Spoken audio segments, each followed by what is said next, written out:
In section 2.5, we are going to extend those concepts that we talked about in section 2.4. We're going to be talking about limits at infinity and specifically horizontal isotopes.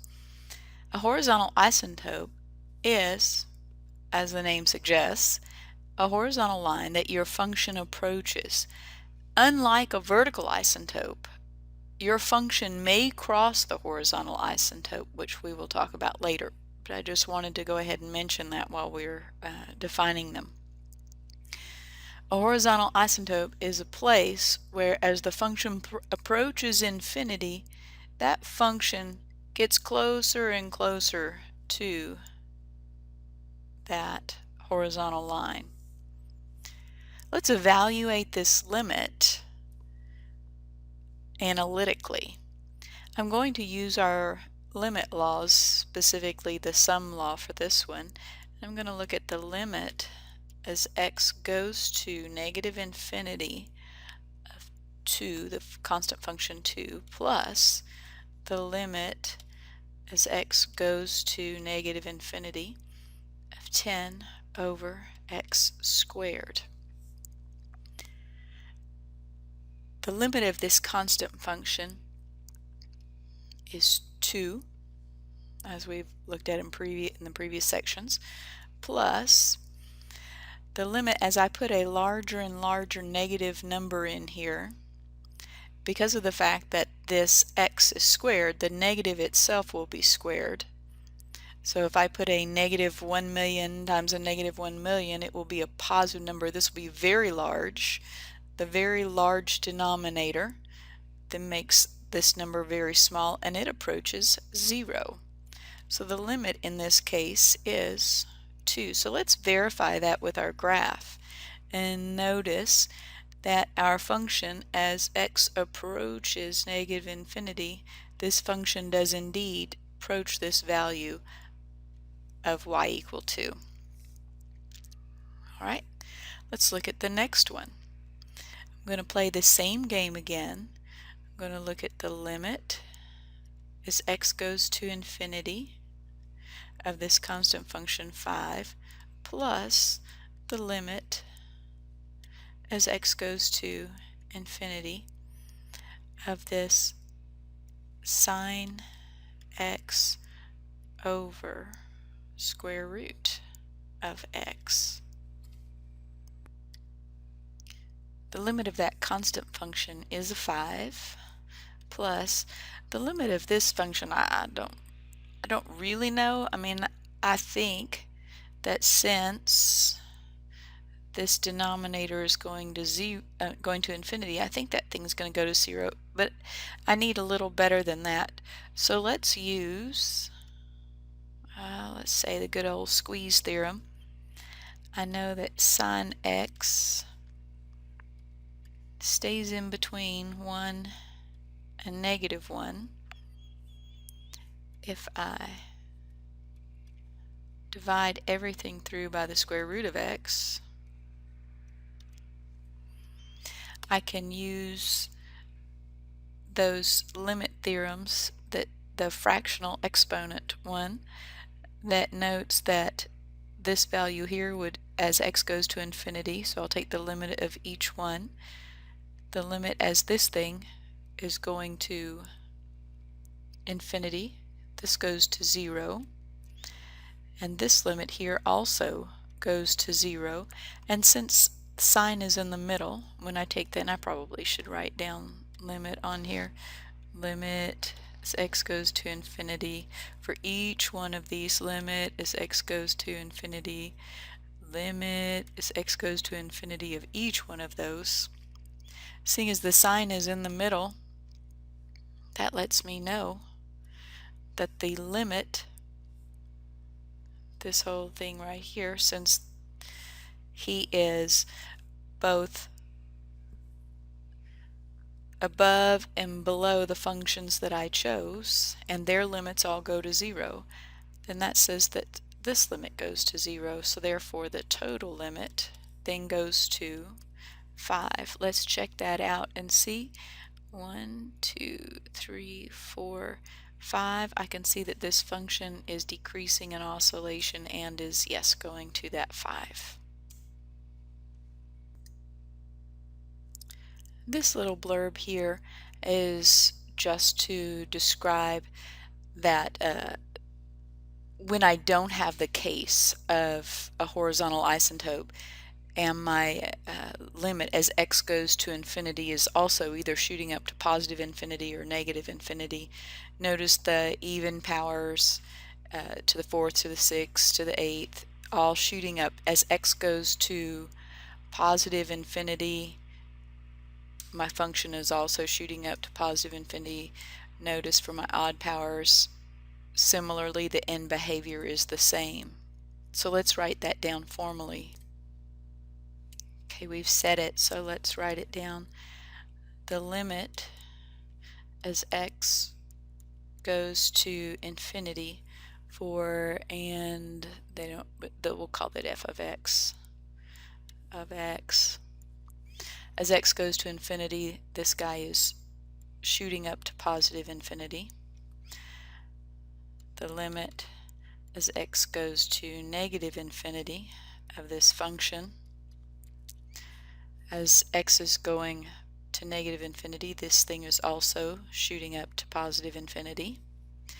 We'll call this one f of x, and we'll call this one g of x, just so they'll be different. The limit of these odd functions, or odd powers, as x goes to infinity of a g of x, this odd power, as x goes to positive infinity, this is shooting up to infinity. Limit of this g of x as x goes to negative infinity. As x goes to negative infinity, this guy is shooting down to negative infinity. Just formalizing that notation.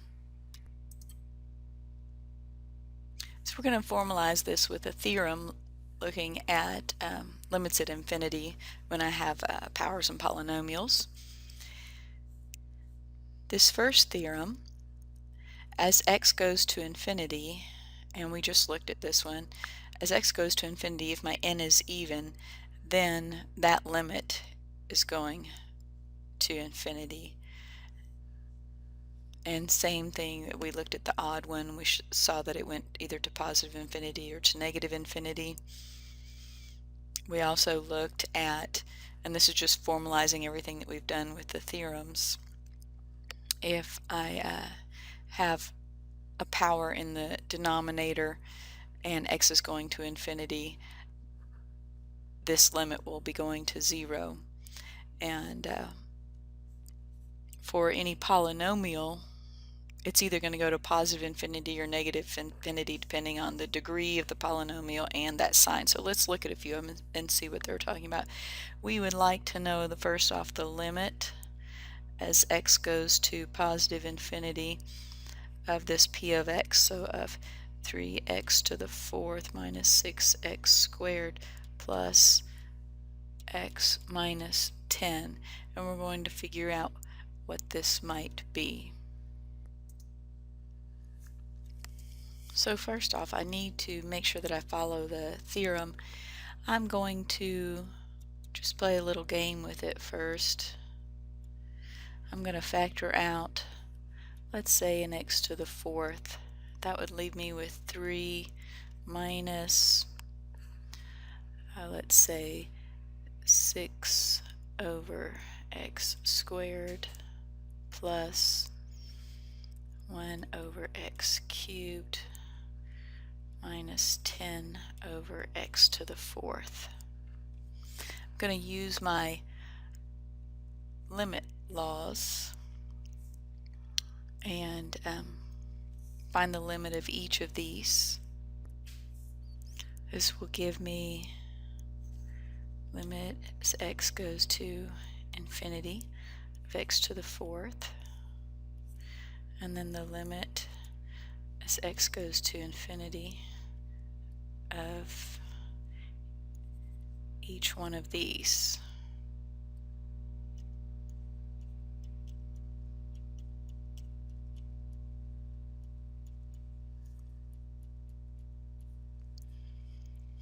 Using my multiplication rules, this guy is infinity times each of these. I'm going to use my sum rules and find that limit of that guy is a 3 minus that guy's going to 0, that one goes to 0, and that one goes to 0 by that rule 3 right here. So it's 3 minus all of those zeros, so that's just a 3.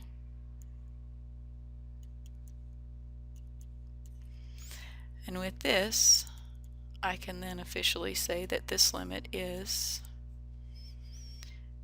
infinity. I can play the same game with the negative. Okay, so let's just plop in, say, a negative. I want to do the same game, but I want it to be a negative infinity, and a negative infinity. Because this is x to the fourth, that will also be positive infinity. So for the limit, nothing really, not much changes, not nothing, but not much changes. So I'm going to say the limit as it goes to this p of x is also going to be infinity. I would write all of this same notation down again, except for putting in negatives. I'm too lazy to do that. So let's look at this. I think I finished that. So let's look at this q. This one I'll have to do in two separate pieces. The limit as x goes to positive infinity of this q, which is negative 2x cubed plus 3x squared minus 12. I'll once again pull out formally that x cubed.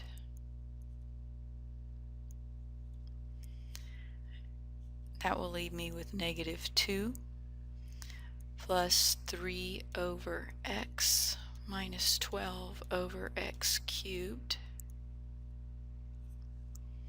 Using that multiplication rule, I'll say the limit as x goes to positive infinity of x cubed times the limit as x goes to positive infinity of this negative 2 plus 3 over x minus 12 over x cubed. This guy is going to go to positive infinity using rule 2 on that theorem 2.6. On this one, I've got a constant function, so that's going to be going to negative 2. Oops, didn't mean to write that thing on there. So the negative 2, I'm going to do each one separately using that sum and difference set of laws for limits. The next one will be going to 0, and the next one will also be going to 0, which means that this limit is going to negative 2 times infinity, which is the same thing as negative infinity is where this first limit is going. Playing it again, but this time with a negative infinity. Everything will be very similar. I'll be writing limit as x goes to negative infinity of this same thing.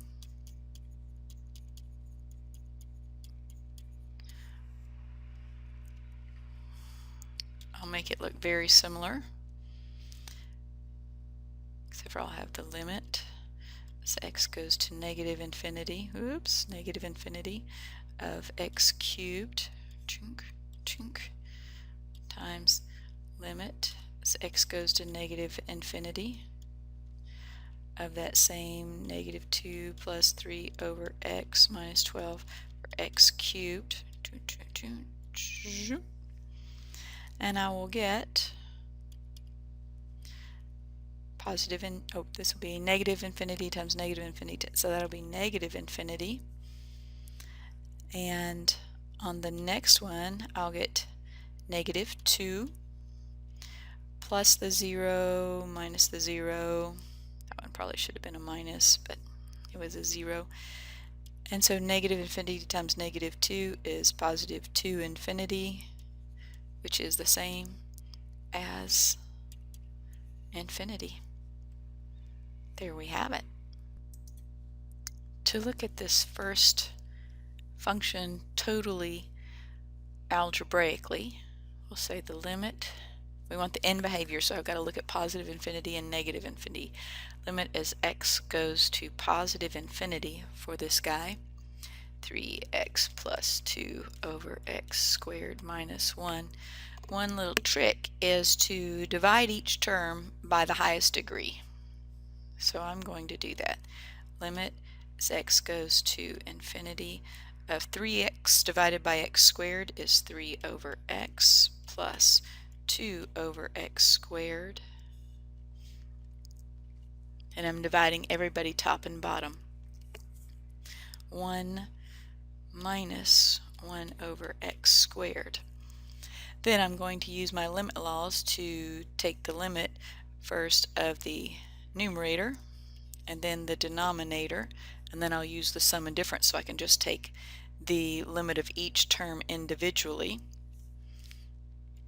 which yields this guy goes to 0, this guy goes to 0, this guy goes to 0, and this one goes to 1. So what I'm left with is, get my blue pen back, what I'm left with is 0 plus 0 in the numerator and 1 minus 0 in the denominator. This equals 0 over 1, which means that this guy is going to 0. Next I'm going to do the negative case, and I'll play the same exact game, the limit. Probably should put a line down through here. As x goes to negative infinity of this 3x plus 2 over x squared minus 1. I'm going to make it look just like the other guy. Limit as x goes to negative infinity of 3 over x plus 2 over x squared over 1 minus 1 over x squared, plugging in a negative infinity.